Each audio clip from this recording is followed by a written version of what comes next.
Your valley is so huge you don't turn me on anymore. Raise the kids yourself. Looking at my pregnant belly, James made a shocking remark, giving an unreasonable reason for divorce. I felt abandoned, as if left on the streets. However, a miracle happened to me. Fine, here are the divorce papers. I had a good reason to accept the divorce. 3 months later, I received frantic calls from him.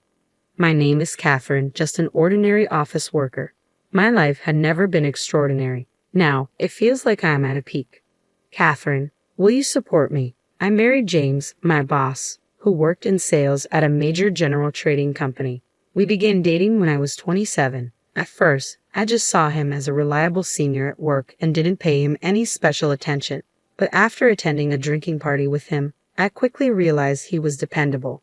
He was considerate and respected by others, passionate about his work, and I was amazed by his sales techniques. Although I could be considerate, I was very bad at expressing my opinions. It took me several years to be able to speak my mind. James passionately coached me, and I naturally became attracted to his enthusiasm. Perhaps he noticed my feelings because he started to approach me more frequently. Right after he was promoted to section chief, we began our relationship. A year into our relationship, he proposed to me.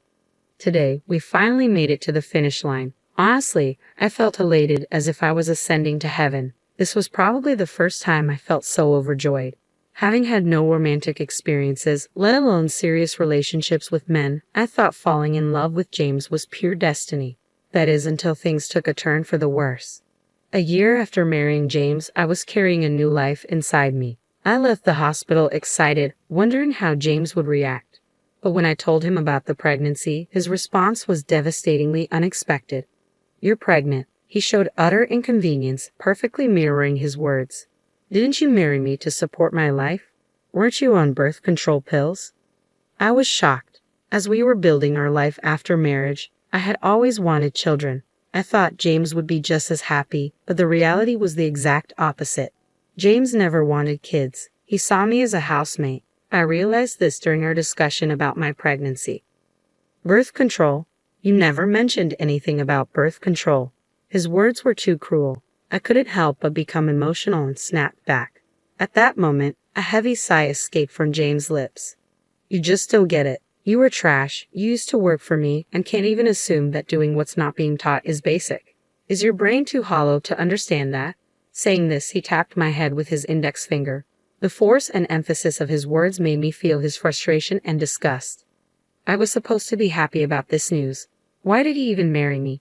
As I thought this, he revealed another shocking truth.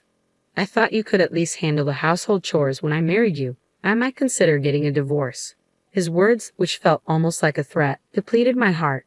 Overwhelmed by sadness and unable to speak, James, with a smirk, added, "Before I married you, I was actually thinking of hiring a maid. I really hate doing household chores, but you liked me, didn't you? You never went against my opinions, and I heard you were good at household tasks. I thought it would be a win-win situation for both of us. It seems like you fooled me." His unbelievable words made me sadder than angry. Fearful of showing my tears, I bit my lip, trying to distract myself with the pain. "I never wanted a child with you. Who asked for you to get pregnant? You should have taken birth control as you were told. That's on you." My heart was filled with regret for marrying him. Of course, he later demanded that I get an abortion, but I firmly refused that request. Until I could find a way to support myself, I had no choice but to do as he said. I begged him, pressing my head to the ground, pleading for the sake of the child.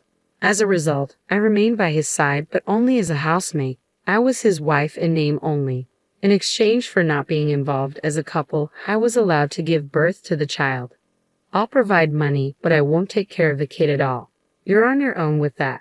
His words, as if he was pushing the responsibility of a pet onto me, pierced through my heart. I had quit my job when I married him because of his requests. If I returned to my previous job, I would have to see James every day after our divorce, and I absolutely couldn't stand that. Until I found a new job and secured a stable income, I had to endure this life. With those thoughts, I felt despair every day. "If you take care of the house properly, I'll work outside. All you need to do is be thorough with the household chores." I was aware that he was bad at household chores even when we were dating. I naively thought he was relying on me. Perhaps this was one of the reasons he wanted to marry me. No matter how much emotional abuse I endured from him, I couldn't escape him, especially now that we had a child. Leaving him, who had an above-average income, would mean plunging into poverty. Which is better, to have a child live in poverty or live in a house with no love?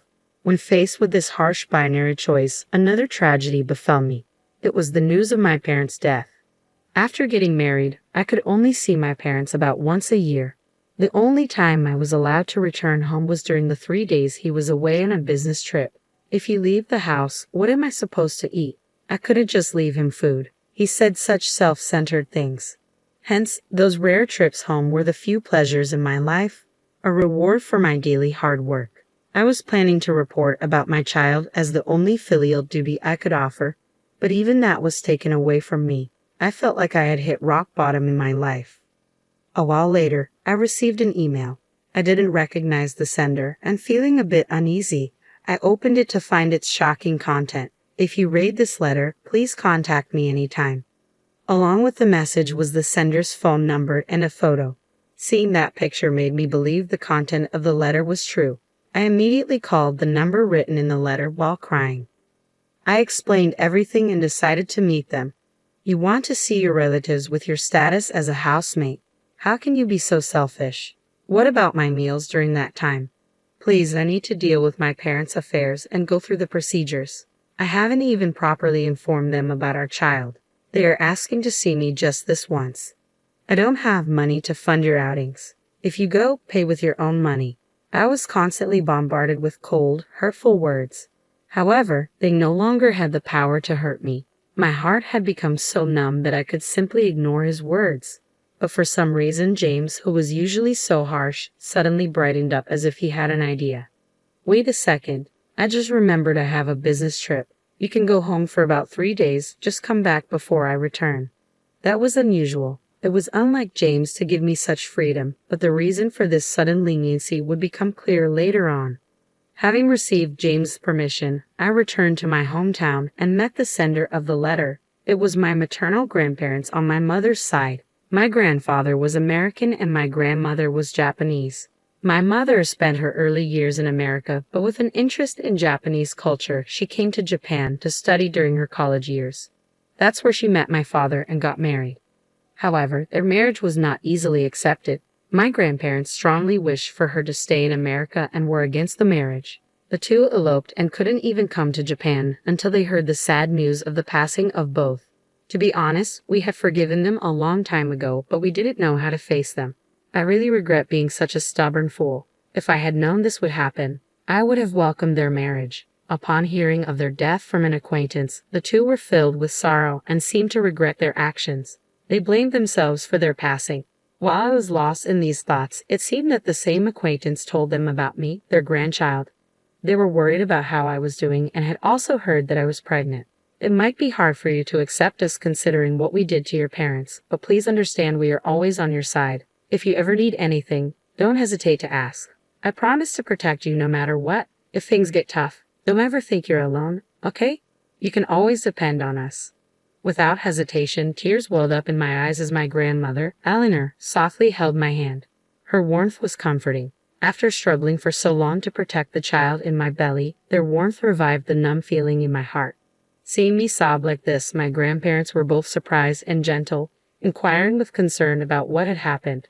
When they learned of my current situation, they were furious and entrusted me with something. You don't have to endure such a life anymore. We will help you. Please let us. All you need to think about is yourself and the baby. Don't worry about finances. Take care of yourself.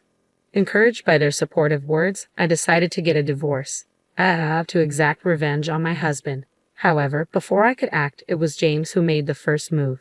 As soon as I returned to our house, an enraged James confronted me with a letter from my grandparents. What is this letter? You went through my desk without permission. It's my house. I can do whatever I want. Even if it's your own house, there's something called privacy. What's with you today? You seem different talking back to me like that. I truly believed his ability to detect even the slightest change in me was remarkable. However, even if he read the letter, it wasn't a big deal. The letter only mentioned the existence of my grandparents, and there wasn't any particular issue with it. Yet James used that letter as a reason to suggest divorce. I bet you lied about meeting this old geezer and old lady in the letter. You went back to your hometown to date some guy, didn't you? What? Don't think you can fool me with such an obvious lie. I know you've been using the internet or some trick to have fun behind my back. You're a cheater. Wait a minute, how did you come to that conclusion? You know best that I don't have time for such things, don't you? I couldn't comprehend his absurd insinuations. My stomach hurt and I had a headache. It was just too much. You've never done anything like that before. Do you think you can deceive me with such an obvious lie? Don't underestimate me. He wasn't listening at all. I felt a sense of discomfort towards James, who was trying to trap me with such an excessively forced excuse. I'm disappointed in you. Not that I had much expectation to begin with. So what? Normally, at this point, one would present evidence of their innocence, proving that what James was saying was absurd. However, as I was contemplating divorce, I thought differently. I deliberately let James continue, wanting him to utter the next words. Let's get a divorce. Our marriage was basically out of mutual interest anyway. You've grown fat and unattractive. Raise the kid yourself. I don't want anything to do with you anymore. He got exactly what he wanted. I pulled out the divorce papers he had left and presented them to James. Great, here are the divorce papers. Sign them and I'll take them tomorrow before you change your mind. Why do you have this? I'm your housekeeper. Cleaning the house and finding something like this is a piece of cake. That's a lie. The truth is I had noticed the divorce papers he left on his desk as a threat a long time ago. He slyly conveyed that he could dispose of me anytime, making sure I lived in fear of him so I wouldn't retaliate. I lived every day in fear of that single piece of paper. You're quite confident all of a sudden. Can you, with zero life skills, really survive without me? Don't underestimate me. I won't rely on someone like you anymore. I will protect my child with my own strength. In reality, it was a gamble. I was anxious inside, wondering what would happen if James suspected my sudden boldness. However, I had a hunch about why James proposed the divorce at this time. Therefore, I knew that he would not retract his divorce proposal and that this situation was also favorable for him. Oh, really? Then raise that kid on your own. Since we're divorcing on mutual terms, I won't have any involvement with you or the child. That kid isn't mine, and you don't ever come in contact with me. Promise? Fine, this is goodbye.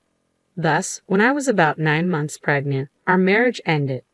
I divorced James. With some savings from when I was single, I could quickly pack my belongings and leave this house. As planned, I headed to my grandparents' place and settled some matters there. Later, I gave birth to a healthy baby boy. I named him with hopes for his strong and resilient growth. My son grew up so fast, and my grandparents and I enjoyed watching him grow, living fulfilling days. 3 months later, I received a call from an unknown number. As I picked up the call, my expression turned sour. What the hell is going on? Explain. His shaking voice was so high-pitched I almost wanted to retort. Initially, I thought it was a woman calling me. I instinctively pulled the receiver away from my ear. The discomfort grew just hearing that voice, a chill going inside my head. I wanted to end the call immediately, yet as I continued to listen, he rattled on. You established a company. I never heard of this. Where in our marriage did you stash away that kind of money? That money is mine. Return it right now, you deceitful woman. Obviously, the voice belonged to James, who had somehow learned about my new company. Do you think someone was using your money? He started berating me, hurling accusations at me like a debt collector. I let out a sigh of disbelief at James' accusations, but I replied with utter calm. On what basis are you calling this a scam? There's no evidence that I stole your money. Shut up, you conniving. You probably took extra living expenses from me and secretly saved it. Even if that were true, there's no way I could have saved enough to start a company. The living expenses you gave me barely covered a month's worth. Don't be ridiculous. Then how did you get so much money? There's no job that would have given you such an income when you were unemployed and living with me. You just didn't know I had assets worth $1.1 million right before our divorce. What? $1.1 million. James's voice rose in surprise, stunned by the revelation. He choked on his words. How did you get that much money? The elderly couple I talked about are my maternal grandparents. They are the chairpersons of a globally renowned computer software company. Before divorcing you, I met them and received a bank book they had been saving for me. They always set money aside for their future granddaughter. What? He must have been completely taken aback. It was easy to imagine him being utterly astonished. Right after the divorce, I immediately proceeded with changing the account's name. My grandparents, who live in a distant country, have limited time when they come to my country. There was a need to hurry for smooth processing. Thankfully, the name change was completed the day they arrived in Japan, and I was able to access the money. My mom told me that my grandparents passed away when I was little. I didn't know that they had been estranged. When they found out about my situation, they decided to support me. They promised to take care of me. Upon learning the truth behind our divorce, James was furious. He started spouting words that made him seem hypocritical, given that he was the one who had rashly decided on the divorce. If I had known that, I wouldn't have divorced you. You have some nerve. You never tried to understand my situation. That's because you're terrible at explaining things. Is that why you're constantly fighting with your new wife, trying to shift the blame as always? How? How do you know that? Probably not expecting that I knew about his personal matters, James seemed lost for words. His frantic reaction was rather amusing. I wouldn't notice. It's obvious. We worked together. I didn't need to dig for information. The secret came to me. But don't worry, I'm genuinely relieved that you are marrying the boss's daughter. There's no chance of us getting back together, and I don't have to deal with you anymore. You don't have to be so harsh. We used to love each other. We can still reconcile, can't we? What? What are you talking about? I responded coldly, not even trying to comprehend what he meant. He seemed taken aback by the lack of warmth in my words. James remained silent, struggling to find the right words. Who said I want to get back together with you? I felt relieved after our divorce. I have a child now, and my grandparents have been so kind. I finally found my happiness. Let your wife deal with your nonsense. I don't want anything to do with you. Having regained my emotions, I recalled the painful days with James, and the anger I had suppressed exploded towards him. Hearing my words, James flinched, probably realizing that I had lost all affection for him. However, he started offering different terms. Well, can you give me some money then? She's incredibly high maintenance, and I barely have any spending money left. She's demanding, selfish, can't do housework properly, and she goes out almost every night. You have $1 million, right? Can you spare me some? Don't be ridiculous. I don't have a single penny left for you. Stop saying such things for your convenience. James, choked by my statement, let out a surprised exclamation. What? I use all the money to establish my company and buy a new house. I don't have $1.1 million left. I'm sorry for nothing. I had expected James to find out about my situation somehow, and considering his greedy nature, it was predictable that he'd come asking for money. That's why I thought of converting my money into fixed assets. So, I quickly bought a new house, used most of the funds to establish a nursing facility with a nursery, and spent the rest on the house. Thanks to this move, the facility is quite popular. It's loved by mothers in the same situation as me.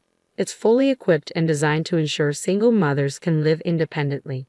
I got advice for the company's website and systems from my grandparents and did a lot of research myself using social media. I thoroughly researched what single parents want in a workplace, what kind of jobs are in demand, and established my own company to fulfill all these needs. I can't believe you're running such a successful business, James stammered. I was always so irritated by your condescending attitude. Now I can tell you, you thought you could do anything and saw me as trash, but you were so wrong. I hope you regret leaving me for the rest of your life. Your regret won't change anything. Wait, Catherine. Please give us another chance. I'll do anything you want. Kneel, clean your house, anything. You must be joking. I would never get back with you even if it killed me. Live happily with your current wife, and please never tell my son you're his father. After that, it seemed like he was shouting something, but I unceremoniously ended the call. I blocked his contact and changed my number. When I told my grandparents about the contact from James, they arranged everything from security cameras at my home, ensuring he couldn't approach me. If you want, we can even get you a bodyguard, they offered, showing an overly protective stance which made me smile with appreciation and a bit of embarrassment. Since then, James has been struggling in his married life with the CEO's daughter. It's said that he's being dominated and drained of his own salary.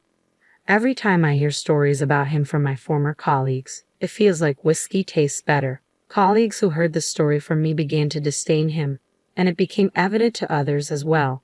Eventually, James earned a reputation at work as the unfaithful man. As a result, his standing in the company plummeted. It's said he's continuing his job under much stress and constraint. He is the husband of the CEO's daughter after all. He's probably living the hellish life, unable to resign even if he wants to. Colleagues would joke, and I'd join in the laughter in agreement. Thus, I finally regained a peaceful life. My son, showered with love from his great-grandparents, is growing up healthily. It's almost 10 years since he was born, and I've taught him everything about James without hiding any details. I won't become a man like that. Don't worry, I'll always protect you, Mom, he'd say, making me swoon with his prince-like words every day.